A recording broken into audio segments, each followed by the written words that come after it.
Assalamualaikum warahmatullahi wabarakatuh.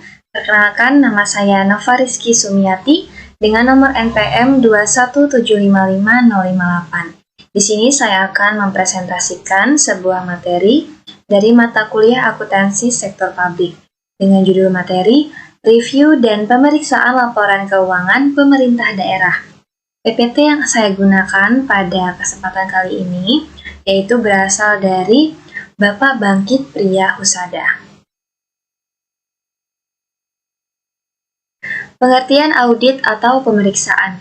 Audit adalah suatu proses sistematis untuk mendapatkan dan mengevaluasi bukti secara objektif yang berhubungan dengan asersi tentang tindakan-tindakan dan kejadian-kejadian ekonomi dengan tujuan untuk menentukan tingkat kesesuaian antara pernyataan tersebut dengan kriteria yang telah ditetapkan dan mengkomunikasikan hasil-hasilnya kepada pemakai yang berkepentingan.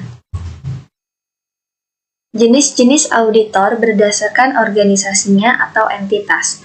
Berdasarkan pemberi kerja atau tempat auditor bekerja, auditor dapat diklasifikasikan menjadi 3. Yang pertama, auditor akuntan publik atau external auditor atau independent auditor, kemudian pemeriksa internal atau internal auditor, dan juga auditor pemerintah, government auditor, yaitu BPKP, Badan Pemeriksa Keuangan dan Pembangunan, kemudian BPK, yaitu sebagai Badan Pemeriksa Keuangan atau Inspektorat di Departemen Pemerintah. Kemudian dasar-dasar pemeriksaan keuangan.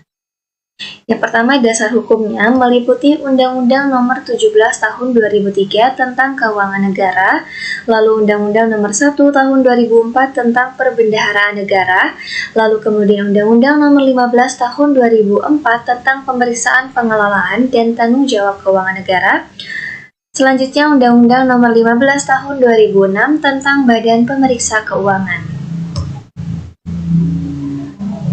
Pengertian pemeriksaan keuangan negara, yaitu adalah sebuah proses identifikasi masalah, analisis, dan evaluasi yang dilakukan secara independen, objektif, dan profesional berdasarkan standar pemeriksaan untuk menilai kebenaran, kecermatan, kredibilitas, dan keandalan informasi mengenai pengelolaan dan tanggung jawab keuangan negara.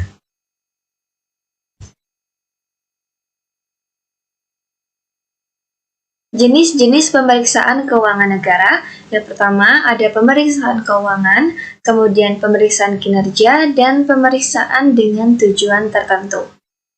Kemudian, apa sih perbedaan pemeriksaan keuangan negara dengan pemeriksaan sektor private? Yang pertama mengenai pelaksananya, auditor sektor private itu dilaksanakan oleh kantor akuntan publik, sedangkan untuk auditor sektor publik yaitu lembaga audit pemerintah atau KAP yang ditunjuk lembaga audit pemerintah. Kemudian objeknya, untuk audit sektor privat, objeknya itu perusahaan atau entitas swasta, sedangkan untuk audit sektor publik, entitas atau program, kegiatan, dan fungsi yang berkaitan dengan pengelolaan dan tanggung jawab keuangan negara sesuai dengan peraturan perundang-undangan. Lalu standarnya, untuk audit sektor private menggunakan standar profesional akuntan publik atau SPAP, sedangkan untuk audit sektor publik itu menggunakan standar pemeriksaan keuangan negara atau SPKN yang dikeluarkan oleh BPK. Kemudian kepatuhan terhadap peraturan perundang-undangan. Untuk sektor private itu tidak terlalu dominan dalam audit, sedangkan untuk sektor publik merupakan faktor dominan karena kegiatan di sektor publik sangat dipengaruhi oleh peraturan perundang-undangan. Kemudian yaitu review dan pemeriksaan laporan keuangan. Tujuan dari review laporan keuangan adalah memberikan keyakinan terbatas bahwa laporan keuangan telah disusun berdasarkan SPI yang memadai dan disajikan sesuai dengan standar akuntansi pemerintahan. Oleh karena itu, review tidak mencakup untuk suatu pengujian atas validitas substansi bukti atau dokumen seperti perjanjian kontrak pengadaan barang atau jasa, kemudian bukti pembayaran atau kwitansi, serta berita acara fisik atas pengadaan barang, dan prosedur lainnya yang biasanya dilaksanakan dalam pemeriksaan. Jadi antara review dan pemeriksaan itu sebenarnya berbeda. Nah, lalu Perbedaan antara review dan pemeriksaan. Berbeda dengan pemeriksaan, review tidak mencakup pengujian terhadap SPI, catatan akuntansi, dan pengujian atas respon terhadap permintaan keterangan melalui pedoman bukti, serta prosedur lainnya seperti yang dilaksanakan dalam suatu pemeriksaan. Contohnya yaitu, dalam hal pengadaan barang modal yang nilainya material, proses review hanya meyakinkan bahwa pengadaan barang telah dicatat dalam aset tetap. Sedangkan dalam pemeriksaan harus dilakukan pengujian bahwa prosedur pengadaan barang tersebut telah dilakukan sesuai dengan ketentuan berlaku. Standar pemeriksaan keuangan yaitu didasarkan pada Peraturan BPK Nomor 1 Tahun 2017 tentang SPKN atau Standar Pemeriksaan Keuangan Negara.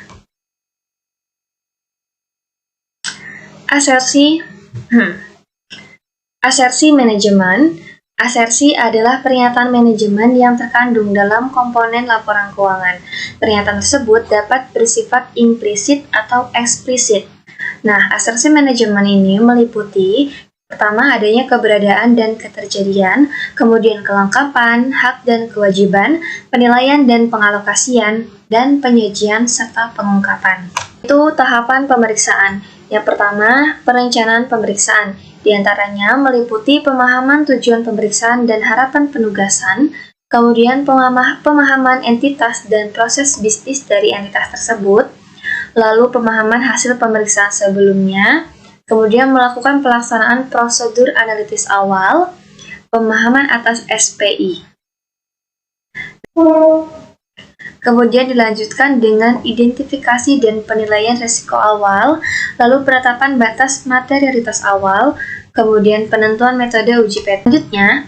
Tahap selanjutnya dari perencanaan adalah pelaksanaan pemeriksaan, diantaranya meliputi pelaksanaan pengujian pengendalian internal, kemudian penyesuaian tingkat risiko dan tingkat materialitas setelah pengujian pengendalian, lalu melaksanakan penyesuaian prosedur pengujian, kemudian pelaksanaan pengujian substantif, evaluasi terhadap pelaksanaan pengujian substantif, kemudian pelaksanaan prosedur tambahan jika diperlukan, penyusunan dan penyampaian temuan pemeriksaan, dan jurnal penyusunan atau koreksi, lalu tahap akhirnya yaitu akan diperoleh surat representasi pelaksanaan prosedur analisis akhir, penilaian risiko, dan materialitas akhir. Kemudian adanya pemerolehan dan analisis bukti. Nah, di dalam bukti pemeriksaan juga harus memenuhi beberapa persyaratan, diantaranya bukti harus cukup dan tepat, kemudian cukup merupakan suatu ukuran kuantitas bukti pemeriksaan yang dipengaruhi oleh penilaian pemeriksa atas risiko pemeriksaan dan kualitas bukti pemeriksaan. Kemudian tepat bukti pemeriksaan merupakan ukuran kualitas bukti pemeriksaan yang relevan, valid, dan andal untuk mendukung hasil pemeriksaan. Selanjutnya yaitu pelaporan pemeriksaan. Laporan hasil pemeriksaan atau LHP merupakan bukti penyelesaian penugasan bagi pemeriksa yang dibuat dan disampaikan kepada pemberi tugas. Jadi, laporan hasil pemeriksaan merupakan hasil akhir dari adanya pelaksanaan pemeriksaan ataupun review tadi. Kemudian prinsip laporan yang baik diantaranya tepat waktu, lengkap, akurat, objektif, meyakinkan, jelas, dan ringkas. Opini atas kewajaran laporan keuangan ada 4. Yang pertama wajar tanpa pengecualian atau unqualified opinion. Kemudian yang kedua wajar dengan pengecualian atau qualified opinion. Tidak wajar adverse opinion. Dan juga pernyataan menolak memberikan pendapat atau disclaimer opinion.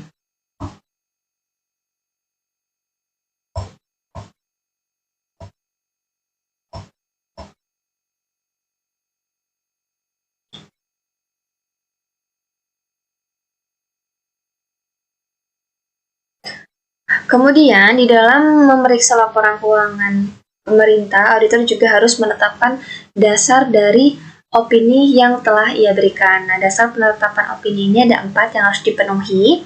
Yang pertama yaitu kesesuaian dengan standar akuntansi pemerintahan atau SAP, kemudian kecukupan pengungkapan, lalu kepatuhan terhadap peraturan perundang-undangan, dan efektivitas sistem pengendalian internal. Demikian presentasi dari saya. Kurang lebihnya saya memohon maaf. Saya akhiri. Wassalamualaikum warahmatullahi wabarakatuh.